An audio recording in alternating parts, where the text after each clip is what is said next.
Nous sommes nombreux à désirer sortir de la rat race du métro, boulot, dodo, à aspirer à une vie hors norme, une vie que nous avons choisie et construite par nous-mêmes.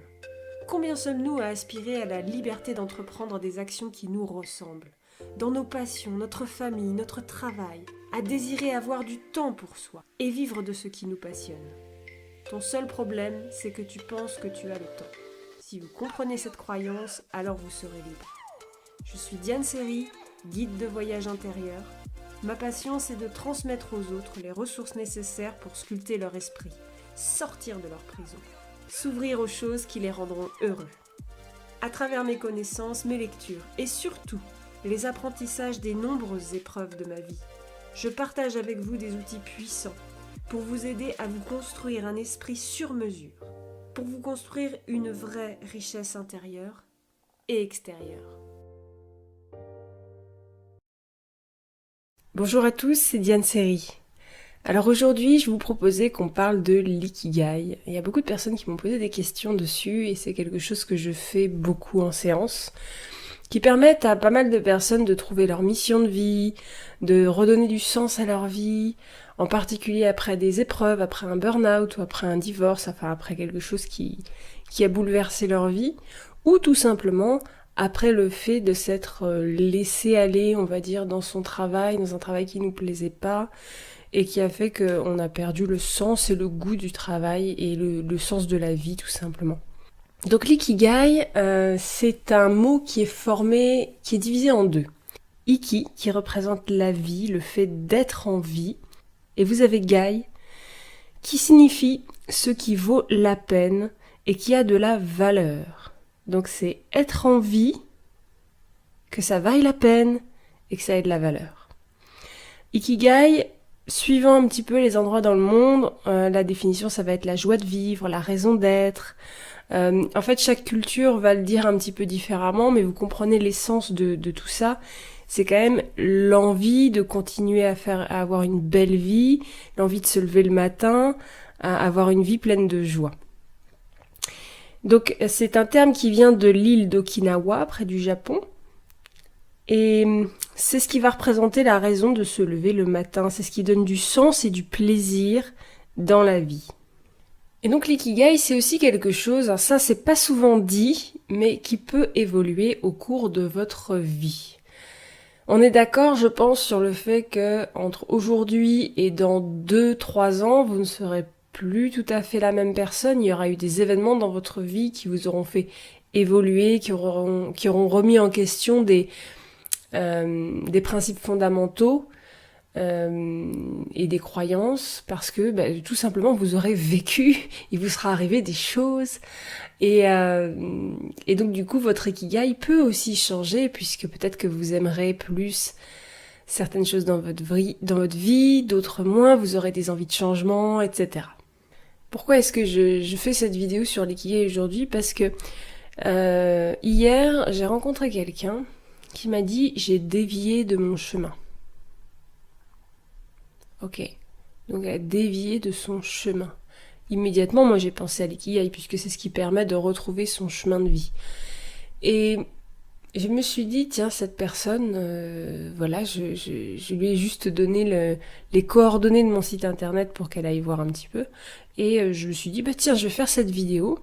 Cette vidéo va rester en ligne quelques jours, donc si vous avez envie de travailler sur votre ikigai, c'est le moment, dépêchez-vous, prenez un stylo, un crayon, un bloc-notes et lancez-vous. Donc dans l'ikigai, on va retrouver 4 cercles qui vont être des cercles qui vont déterminer des zones de votre vie. Il va y avoir le premier cercle en haut qui va être celui qui représente ce que vous adorez faire. Donc dans ce que vous adorez faire, il y a ce que vous faites de façon naturelle, les loisirs, les choses que vous aimez, partager par exemple. Mais ça peut être très général. La grosse erreur dans les ikigai, c'est les personnes qui vont sur des choses de trop précises. Ça peut être très large, ça peut être j'aime parler avec les gens, ça peut être j'aime partager, ça peut être j'aime jouer, ça peut être j'aime lire. Voilà, c'est pensez plutôt en termes de plaisir, de loisir et éventuellement de lien avec les autres.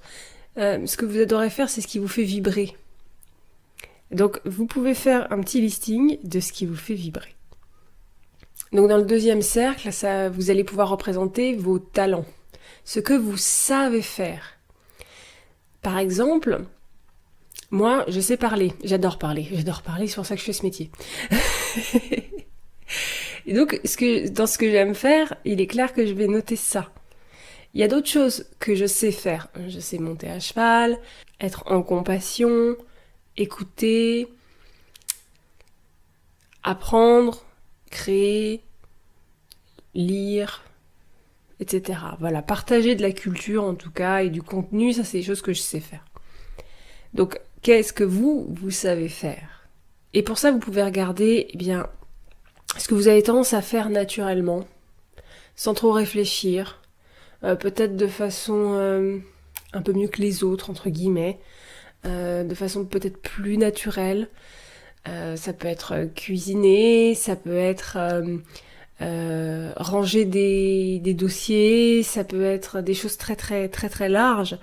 Ça peut aussi être me focaliser sur des détails, faire du sport. Enfin voilà, il s'agit là de compétences. Quelles sont vos compétences? Quelles sont les choses que vous savez faire? Ensuite, on va retrouver votre contribution au monde, ce dont le monde a besoin d'après vous. De quoi est-ce que le monde manque d'après vous? Souvent, vous allez retrouver des manques personnels. Donc par exemple, les personnes qui sont un peu seules vont peut-être dire, le monde manque de liens et de contacts les uns envers les autres. Les personnes qui manquent d'affection vont peut-être dire, le monde a besoin de plus d'amour. Donc voilà, vous pouvez aussi vous aider de vous-même et vous demander quels sont vos manques à vous, et puis après regarder le monde et vous rendre compte de ce qui vous touche dans le monde. Quels sont les manques qui vous touchent dans le monde? Est-ce que c'est des histoires de famine? Est-ce que c'est des histoires de pauvreté? Est-ce que c'est des histoires d'amour, de sagesse, de lumière, de spiritualité, de praticité, pourquoi pas? Moi, j'ai rencontré une personne là il y a quelque temps qui me disait le monde manque d'automatisation. Alors, au départ, je comprenais pas trop ce qu'il voulait dire, et il m'a parlé du fait que on savait faire plein de choses en automatique, qu'il y avait des services qui étaient capables de faire plein de choses à notre place, qu'on pouvait payer, et que c'était souvent pas accessible au grand public. C'est-à-dire que souvent l'automatisation est accessible aux entreprises, grandes entreprises, et rarement au grand public. Et il pensait tout particulièrement aux personnes âgées. Donc il pensait à faire en sorte qu'il y ait un seul service qui regroupe tout ce qui est repas, aide à domicile. Il pensait même à une agence matrimoniale, alors pas forcément pour trouver l'amour quand on est une personne âgée, mais plutôt pour trouver des colocataires, tout ce genre de choses, et que du coup les personnes âgées puissent, à travers ce service, avoir tout qui est assez automatisé dans leur vie et pas avoir à se poser trop de questions, à se demander est-ce que je vais pouvoir faire mon jardin, est-ce que je vais réussir à faire à manger ce soir et est-ce que je serai seule demain ou pas. Voilà. Donc ça c'est quelque chose qui touchait cette personne parce que c'est une personne qui avait ce manque d'automatisation qu'il a déjà ressenti dans sa vie. Donc quels sont les manques que vous avez ressentis dans votre vie? Et ensuite regardez le monde. Qu'est-ce qui dans le monde vous semble être problématique? Qu'est-ce qui vous touche? Quelles sont les souffrances éventuelles qui vous touchent? Ça peut être des petites souffrances ou des grandes souffrances. En fait, ce qui est intéressant, c'est surtout de voir qu'est-ce qui vous touche vous. Ensuite, on va retrouver ce pourquoi vous pouvez être payé. Alors, le terme payé, vous pouvez le changer si vous en avez envie. Il y a des personnes qui préfèrent le terme gagner sa vie. Moi, j'aime pas trop parce que c'est comme si la vie, fallait la gagner et qu'elle n'était pas à nous à la base. Mais j'ai vu des personnes qui écrivaient ce qui me permet de vivre correctement. Voilà. Vous pouvez le changer comme vous le sentez, suivant vos valeurs. Après, je pense que c'est aussi un petit peu des... Enfin, j'ai beaucoup de réactions sur ce thème-là, alors que je trouve que ce sont un peu des chichis. C'est-à-dire que c'est comme si l'argent n'avait aucune importance dans notre société, ce qui quand même est assez faux. Si vous n'avez pas d'argent, je ne sais pas comment vous faites avec votre maison. Je ne sais pas comment vous faites pour élever vos enfants. Je ne sais pas comment vous faites pour manger. Donc après, il y a plein de réseaux alternatifs, on est d'accord. Mais il y a quand même besoin d'un minimum d'argent. Et si vous n'utilisez pas l'argent, et je vous en félicite, c'est très bien si vous n'utilisez pas d'argent, c'est que vous avez déjà trouvé votre ikigai quelque part. C'est-à-dire que vous avez trouvé une communauté hors système, hors circuit, dans laquelle sûrement vous êtes très bien, et vous êtes en plein dans vos valeurs, et vous avez déjà votre ikigai, donc la question se pose pas. Pour trouver ce pourquoi vous pouvez être payé, c'est pas très compliqué. Vous allez faire la combinaison de votre contribution au monde, de ce que vous voulez apporter au monde, qui souvent reflète vos propres manques, et vous allez les combiner avec vos talents, ce que vous savez faire, ce pourquoi vous êtes doué. Donc par exemple, je vous donne un exemple simple. Imaginons que dans votre contribution au monde, il y ait donner de l'amour, et que dans vos talents, il y a écouter les gens. Et bien à ce moment-là, vous allez réfléchir sur qu'est-ce qui peut me permettre d'être payé, qui fait que j'écoute les gens et que j'apporte de l'amour. Et là, vous allez avoir une liste de choses qui vont vous venir. Alors, ne vous trompez pas, il ne s'agit pas de faire une liste de professions, mais bel et bien une liste d'activités. D'activités qui peuvent vous apporter des ressources financières. Gardez l'esprit ouvert à tout ce qui vous viendra, suivez votre intuition. Votre intuition va vous aider à faire une liste qui ne sera pas une liste limitée où vous allez éviter de penser à certains moyens d'être payé. Donc vous pouvez vous lancer là-dedans en faisant un petit listing de comment je peux être payé, qui met en place mes talents ainsi que ma contribution au monde. Comme vous pouvez le voir, ces cercles que vous avez pu remplir, commencer à remplir, ils se touchent. Ils se touchent, ils se confondent, ils se superposent, et à l'endroit de leur superposition, vous allez trouver d'autres dimensions de votre ikigai. Par exemple, entre ce que vous adorez faire et vos talents, vous allez trouver votre passion, vos passions.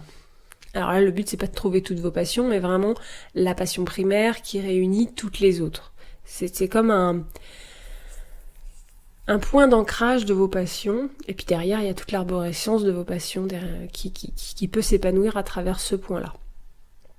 Donc, quels sont les points communs entre ce que vous adorez faire et ce que vous savez faire? Ensuite, on va trouver la mission. Donc ça, vous pouvez le prendre comme une mission de vie, une quête, appelez-le comme vous voulez. Cette mission, c'est ce que vous allez trouver en point commun entre ce que vous adorez faire et la contribution au monde, ce que vous voulez apporter au monde. Donc, c'est ce pourquoi vous êtes venu sur Terre, c'est votre message profond, c'est quelque chose que vous portez en vous, c'est quelque chose que vous avez envie d'accomplir dans le monde et qui est en vous depuis le départ. Donc, quels sont les points communs entre ce que vous adorez faire et la contribution que vous voulez apporter au monde? Ensuite, vous allez trouver la vocation. Donc, la vocation, c'est les points communs entre la contribution que vous voulez porter au monde et ce pourquoi vous pouvez être payé. Donc, la vocation, en fait, c'est un mouvement intérieur. J'ai marqué je vais vous lire carrément la définition que j'ai trouvée. Mouvement intérieur par lequel on se sent appelé, inclinaison, penchant naturel, domaine, moyen par lequel vous allez exercer votre mission.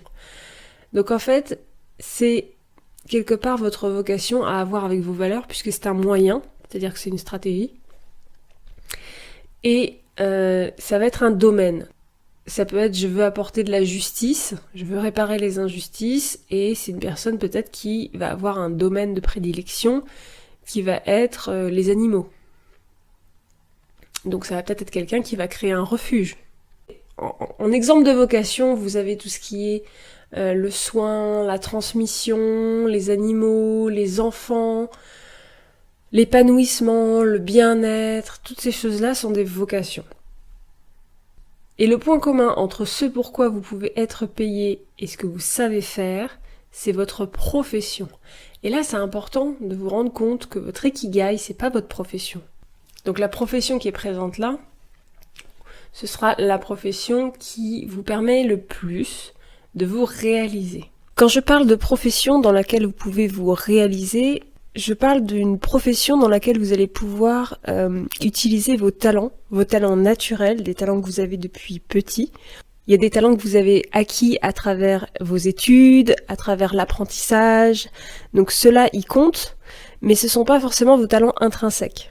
Et là, ce qui va être intéressant, c'est de trouver un mélange entre ce que vous savez faire de façon naturelle, c'est-à-dire depuis que vous êtes petit, ce pourquoi vous êtes doué depuis tout petit, et de trouver le bon équilibre entre ces talents intrinsèques et les talents que vous avez acquis à travers un apprentissage, à travers le fait de s'exercer, d'avoir fait des études, d'avoir eu des expériences.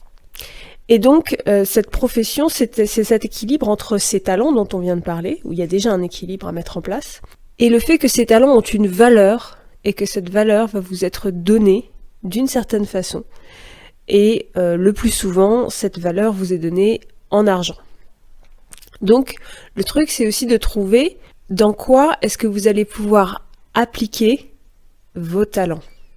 Dans quelles activités est-ce que vous allez pouvoir appliquer vos talents, sentir que vous vous réalisez, que vous êtes en train de montrer ce que vous savez faire, que vous êtes en train d'être à l'aise parce que c'est quelque chose que vous faites de façon naturelle, qui va vous permettre d'avoir une bonne estime de vous, d'avoir confiance en vous, et de pouvoir vous réaliser dans votre vie parce que justement cette valeur, vous allez pouvoir l'utiliser pour enrichir votre vie de la façon dont vous le désirez. Ensuite, comme vous pouvez le voir, il y a encore d'autres endroits de l'ikigai qu'on n'a pas encore vus. Vous avez des zones communes entre votre passion, votre mission et ce que vous adorez faire. Vous avez aussi des zones communes entre votre passion, votre profession et vos talents, etc. C'est là qu'on va retrouver ce que j'appelle les 4 pétales de l'ikigai. Donc je vais vous proposer qu'on voit le premier. Dans le premier, c'est un espace où vous trouvez du plaisir et de la satisfaction, mais où vous êtes en situation de précarité. C'est-à-dire que vous manquez d'argent, vous manquez de moyens, vous manquez d'abri, donc un foyer par exemple, et qui va faire que vous allez être quelque part heureux, mais dans une situation d'insécurité qui peut complètement gâcher le bonheur.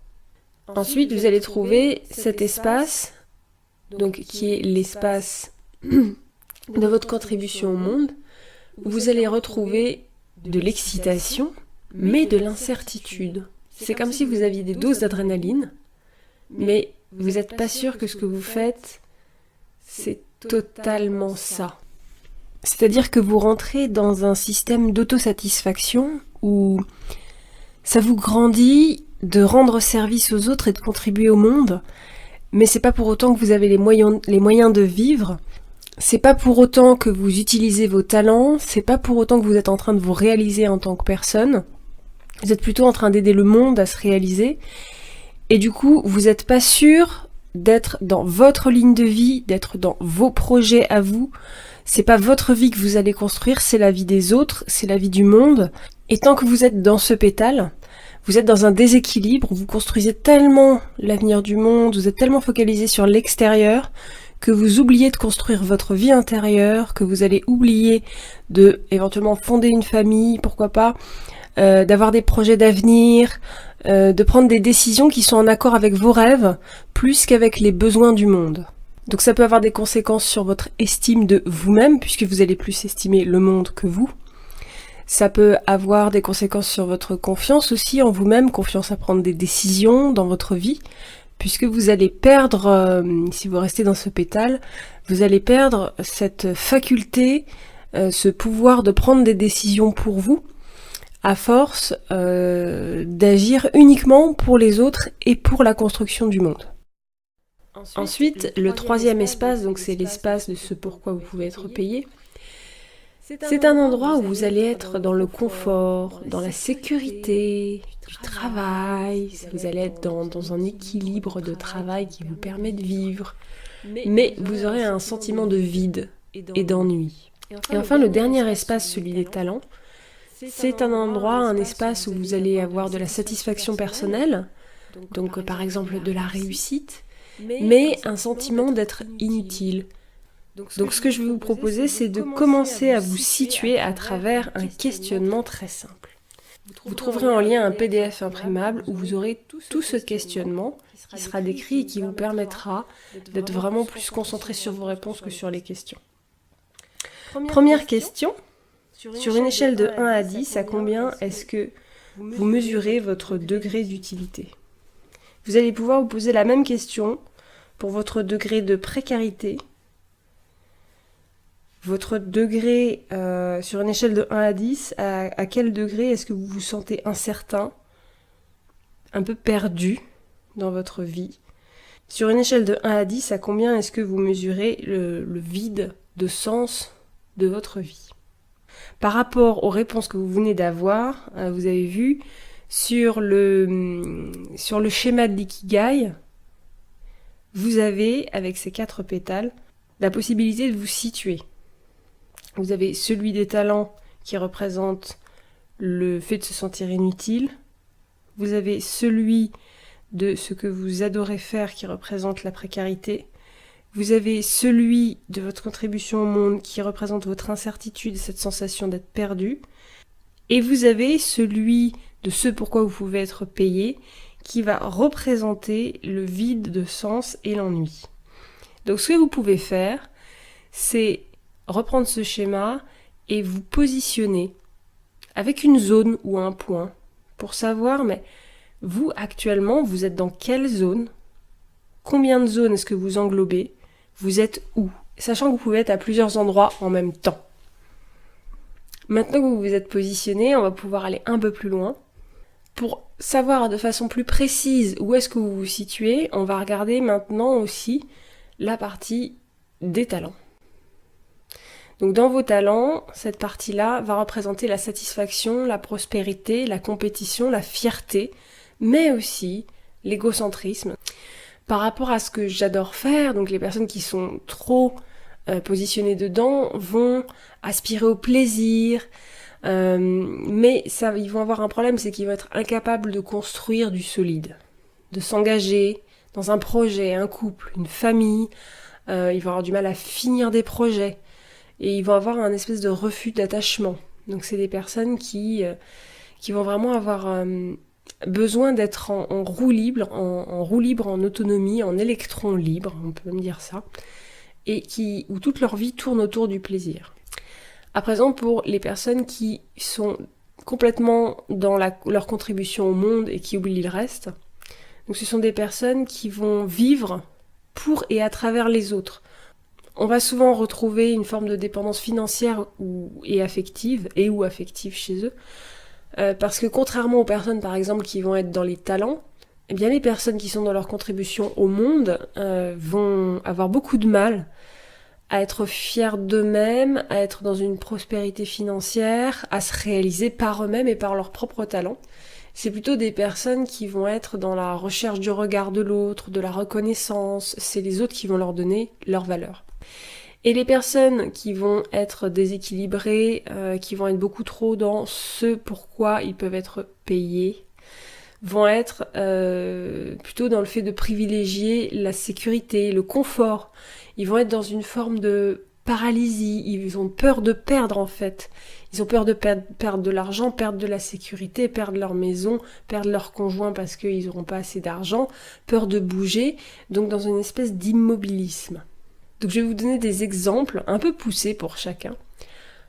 Pour la partie des talents, les personnes qui sont complètement dans leur talent, on va retrouver par exemple un cadre supérieur qui réussit très bien dans son travail, qui dort au travail, qui éventuellement les autres peuvent percevoir un peu un cœur de pierre chez lui parce que il rentre pas voir sa famille ou rarement parce que il pense à lui, il pense à sa carrière. Parce que c'est quelqu'un qui prend des décisions rapidement et qui fait pas d'état d'âme non plus. Et c'est quelqu'un qui va être vraiment dans la réussite. Le problème de tout ça, c'est quand on est complètement dedans, ça peut être le côté un peu égocentrique. C'est-à-dire que ça peut être une personne qui va être au centre de sa carrière et qui va oublier ceux qui sont autour. Un exemple poussé aussi de personnes qui est beaucoup dans ce qu'elle aime faire, dans ce qu'elle adore faire, c'est-à-dire dans le plaisir. On va retrouver des célibataires, artistes, qui vont être accros au plaisir, accros à l'adrénaline. Éventuellement, ça peut aller aussi dans les substances, hein, parce que dans le plaisir, on va retrouver aussi l'alcool, la nourriture, éventuellement la drogue. On va retrouver des éternels adolescents qui ont du mal à se fixer dans un couple, qui ont du mal à être dans la générosité totale avec l'autre. Un autre exemple d'une personne qui sera très très fortement dans sa contribution au monde et qui oubliera le reste. Donc ça va être une personne qui ne peut pas vivre sans les autres, qui fait souvent les choses avant même qu'on le lui ait demandé. Quelqu'un qui va devancer les besoins et qui va éventuellement même infantiliser les autres sans s'en rendre compte. Une personne qui va peut-être être attirée ou travailler dans une association, dans l'humanitaire, etc. Et par rapport aux personnes qui vont privilégier la sécurité et le confort, donc celles qui vont donner beaucoup d'importance à ce pourquoi elles peuvent être payées, un exemple, c'est quelqu'un qui va avoir un travail qu'elle va considérer comme alimentaire. Quelqu'un qui, par exemple, se sera, entre guillemets, trompé de travail, un travail qui ne lui plaît pas, mais qui va rester dedans.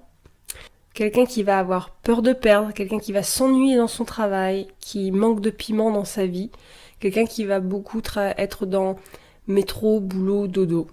Alors, où est-ce que vous vous situez maintenant ? Je pense que ça doit être beaucoup plus simple, là, beaucoup plus clair pour vous de commencer à vous situer et savoir où vous êtes. Je vous invite à revérifier ce que j'appelle les 4 pétales de la fleur. Donc on avait vu l'endroit où il y a du plaisir mais de la précarité, de l'excitation et de l'incertitude, confort et vide, satisfaction personnelle, mais sensation d'être inutile. À présent, je vais vous proposer d'équilibrer votre ikigai. C'est-à-dire de commencer à regarder où est-ce qu'il y a des vides, où est-ce que vous n'avez pas rempli, où est-ce que vous n'avez pas suffisamment rempli à votre goût, où est-ce que vous vous empêchez de développer les choses. Moi, je vois beaucoup de personnes qui ont du mal à développer leur contribution au monde, mais il y a un peu de tout, hein.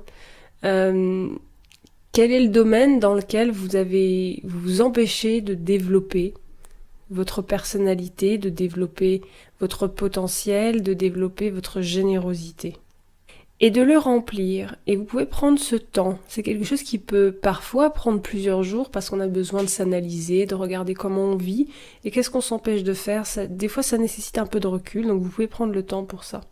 Si vous avez envie d'aller plus loin, je vous conseille vivement le livre « Trouver son Ikigai » de Christine Van Bremersch, des éditions First. Je le mettrai en lien dans la description, vous pourrez voir à quoi ressemble ce livre. Il y a beaucoup de livres sur l'ikigai, mais ils sont pas tous développés de la même façon. Ce que j'ai beaucoup aimé dans ce livre, c'est que après chaque chapitre de développement de son ikigai, il y a des interviews et des témoignages de personnes qui ont trouvé leur ikigai et qui expriment comment elles l'ont trouvé. Ça donne vraiment beaucoup de pistes, beaucoup d'idées. Je trouve ça super bien fait. C'est un livre qui se lit très vite, qui se dévore. Le format est vachement agréable en plus. Donc voilà, s'il y en avait un que je devais conseiller, c'est celui-là. Et je pense qu'il y a beaucoup de personnes qui trouveront plein de réponses dedans. À présent, je vous propose de vous lancer dans un petit questionnement simple. Première question. Qu'est-ce que vous faites avec naturel, plaisir, motivation, ce pourquoi vous êtes super doué? Alors pour ça, vous pouvez vous poser des questions par rapport à votre enfance aussi. Vous pouvez voir dans le présent et dans l'enfance, parce qu'il y a des choses que petit vous faisiez facilement. Moi, par exemple, je vous ai parlé tout à l'heure dans mes talents. Parler, c'est un talent naturel. Pour moi, je parle, je n'arrête pas. Et quand j'étais petite, ma maman m'avait raconté, le premier mot que j'ai dit, c'est petit chien. On peut pas dire que ce soit un mot très très facile, hein. Petit chien ou petit chat, petit chien, je crois. Et c'est pas pour rien que je fais de la PNL, que je fais de la programmation neurolinguistique. La partie linguistique de la PNL me passionne totalement et c'est quelque chose dans lequel je pense j'excelle. L'analyse des mots, la compréhension du sens caché des mots, j'adore faire des jeux de mots, j'aime bien, par exemple quand je parle de la matière, penser à l'âme, à tiers, un tiers d'âme. J'aime bien travailler, par exemple la dernière fois j'avais fait une vidéo où je parlais de la connaissance, co-naissance, naître avec, donc naître obligatoirement au moins à deux. C'est des choses qui me passionnent. Et donc vous pouvez regarder aussi dans votre passé, quand vous étiez bébé, quand vous étiez enfant, demander à vos parents ce pourquoi vous étiez super doué. Et regardez maintenant, qu'est-ce que c'est devenu, et c'est en quoi en ce moment que vous êtes super doué. Ensuite, je vais vous demander d'énumérer vos modèles, les personnes qui sont vraiment des exemples pour vous, qui font des choses que vous n'arrivez pas à faire et que vous aimeriez faire, qui ont des qualités extraordinaires, des personnes qui peuvent avoir aussi des qualités que vous avez, mais qui sont allées beaucoup plus loin que vous, des personnes qui vous inspirent, et d'en énumérer quelques-unes et d'aller voir les qualités que vous aimez chez eux. Il y a une chose intéressante quand vous allez faire ça, vous allez vous rendre compte que vous ne pouvez voir chez les autres que des choses que vous connaissez. Comme je le disais, connaître, c'est naître avec. Donc c'est des choses avec lesquelles vous êtes né, des qualités que vous avez en vous et que vous n'avez pas encore vues, que vous n'avez peut-être pas explorées ou que vous vous empêchez de voir, que vous refusez de voir. Et donc c'est intéressant de voir ça et de vous rendre compte quelles sont les qualités et les compétences que vous voyez chez vos modèles, que vous aimeriez avoir. C'est là qu'on peut atteindre une autre question. Qu'est-ce que vous jalousez ? Quelles sont les choses que vous enviez aux autres, les qualités, les compétences, les façons de bouger, de parler, de sourire, toutes ces choses-là, qu'est-ce que vous jalousez chez les autres ? Quelles sont les réussites que vous jalousez chez les autres ? Ensuite, je vais vous proposer de noter les qualités que l'on vous attribue. Donc, qualité que l'on vous attribue, dans le « on » dont je parle des autres, mais je parle aussi de vous. Quelles sont les qualités que les autres vous attribuent, et quelles sont les qualités que vous vous êtes attribuées, auxquelles vous vous êtes identifié, et que vous trouvez géniales.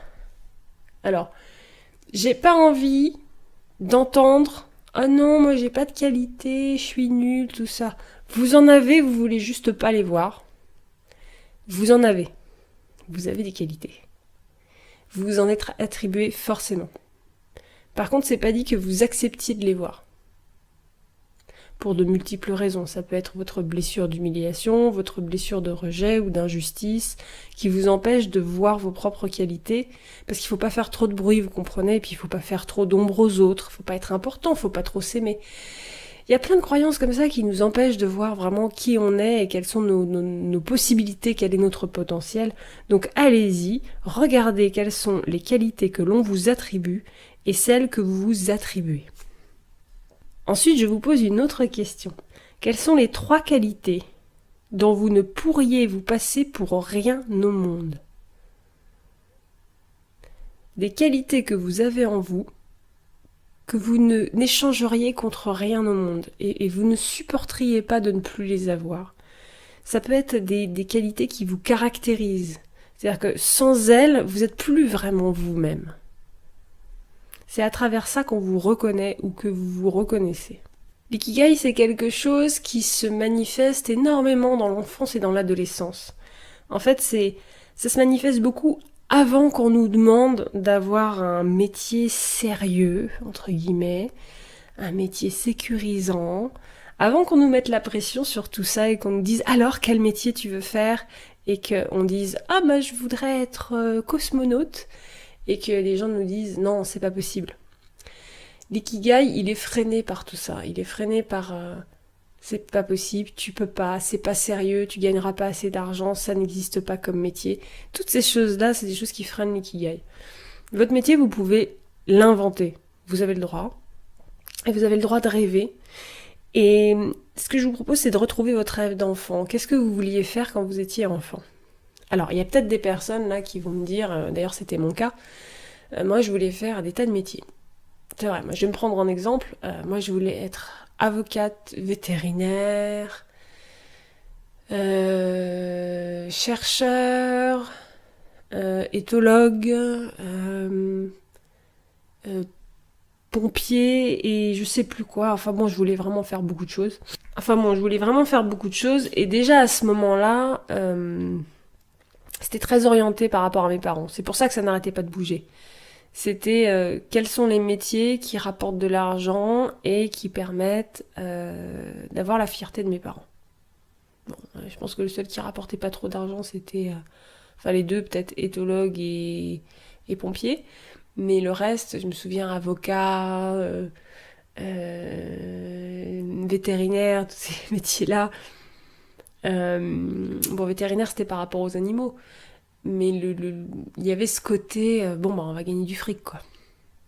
Et ça collait bien dans ma famille. Hein. J'ai vécu dans une famille où il y a cette espèce de peur de pas avoir assez, euh, qui fait que quand on est enfant, moi je me souviens avoir pensé, j'espère que je gagnerai assez d'argent plus tard. Si vous vous retrouvez comme moi, dans la même situation, avec votre rêve d'enfant, avec des 4000 métiers, posez-les, écrivez-les, et trouvez le point commun. Qu'est-ce qui, dans tous ces métiers, est commun et qui vous appartient? Dans tout ce que j'ai trouvé, moi, il y avait le côté guérir, aider, entre guillemets, sauver, parce que c'est vrai que vétérinaire, on sauve quand même un peu les animaux. Hein. Mais il y avait ce côté, voilà, même l'avocat, il aide énormément, il défend son client. Voilà, je retrouvais toujours ça, pompier, hein, on sauve des vies. Voilà, je retrouvais vraiment toujours ça. Et donc à partir de ça, tout simplement, j'ai construit mon ikigai en me rendant compte que c'était un point important. Il y avait ce côté de aider, guider, sauver. Alors j'avais pas trop le mot à l'époque, mais c'est pas grave. Vous les notez, et puis à un moment, ça va devenir plus simple. Et puis de toute façon, quand je vais faire la vidéo sur les talents, alors là pour vous, ça va, vous allez tout comprendre. Donc à présent que vous avez pu remplir ce questionnaire, je vais vous proposer de prendre un stabilo. Vous allez avoir des groupes de mots qui se ressemblent. Donc ça peut être par exemple, pour moi j'avais aider, soigner, guérir, accompagner, guider, voilà. Pour moi ça c'était quand même des mots qui se regroupaient, je sentais qu'il y avait un lien commun. Et donc quand j'ai fait mon ikigai, je les ai surlignés. Moi je les avais fait en jaune ceux-là. Et ensuite pour tout ce qui est, j'avais noté m'exprimer, parler, partager, transmettre. Ça aussi pour moi c'était des mots qui étaient d'un même groupe. Je les avais surlignés en bleu. Et ça m'a permis à la fin de trouver le mot commun de chacun des groupes. Donc je me suis retrouvée avec 2 mots, je crois. Et j'avais trouvé guider, donc pour le groupe que j'avais mis en jaune. Et pour le groupe en bleu, s'exprimer. Donc guider et s'exprimer, je savais que c'était 2 mots que j'allais retrouver dans mon ikigai. Ça m'a permis de vraiment avancer très très vite dessus.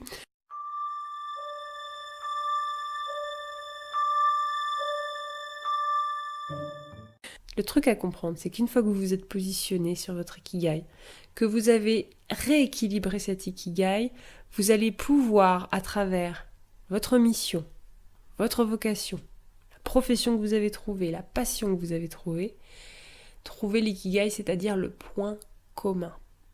Et cet ikigai, vous allez devoir, et là j'utilise ce terme, j'aime pas trop ce terme, vous le savez très bien, mais là c'est vraiment pour vous booster, vous allez devoir l'exprimer de façon poétique. Mon ikigai à moi, c'est guide de voyage intérieur. C'est-à-dire que votre ikigai, c'est l'expression d'un métier qui n'existe pas. Dit de façon poétique. Parce que votre ikigai est intimement lié à vos sentiments et à vos émotions. D'où l'aspect poétique.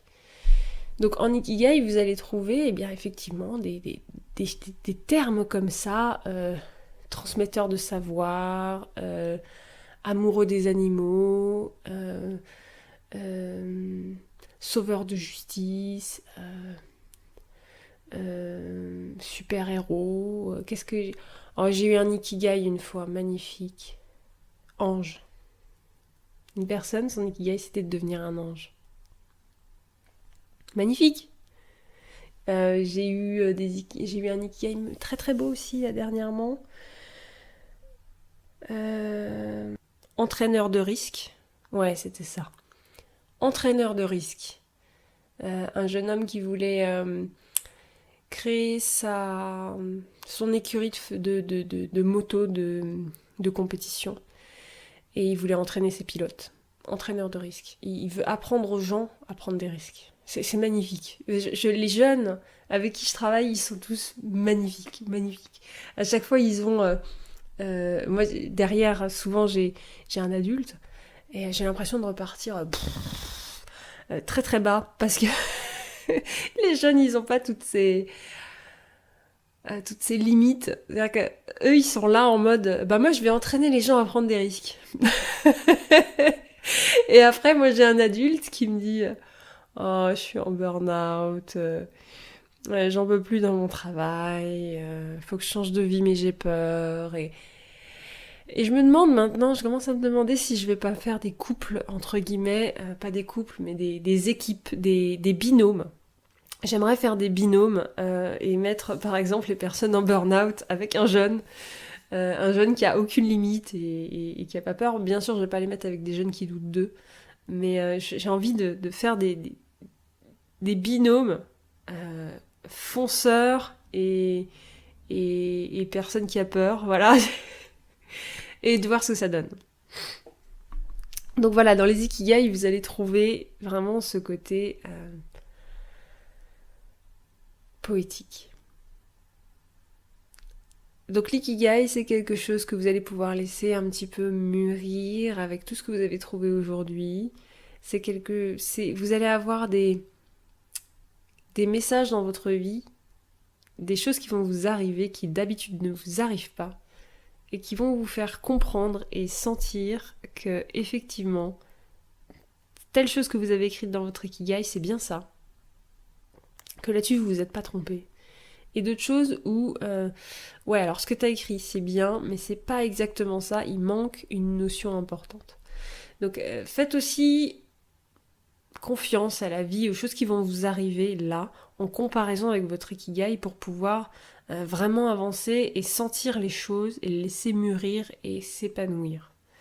Je suis sûre que ce travail sur l'ikigai vous aura aidé à mettre des choses au clair, à poser des pensées, à vous poser des questions sur quelles sont vos envies, quels sont vos besoins, qu'est-ce que vous voulez apporter aux autres et quel est votre potentiel. Et ça va énormément vous aider à trouver le sens de votre vie, votre mission de vie. On se retrouve très vite pour une autre vidéo. Cette fois-ci, ce sera sur le haut potentiel, c'est sûr. Et avancez bien sur votre ikigai, avancez bien avec vous-même, n'hésitez surtout pas, allez-y, hein. Allez voir la vidéo que j'ai faite, le tirage intuitif pour le mois de juillet. Je pense que ça va aider beaucoup de gens parce que je me suis pas fiée vraiment à l'énergie, mais plutôt aux croyances qui vous permettront d'avancer le plus sur ce mois-ci. Donc, n'hésitez pas, vous allez voir, il y a des messages de vie qui sont assez puissants. Et on se retrouve très bientôt. Salut. Si tu as envie, comme nous, de t'éveiller, de libérer ton esprit, de rejoindre ton âme et d'adoucir ton corps et ton cœur, abonne-toi et écoute régulièrement les vidéos pour avancer. À très bientôt.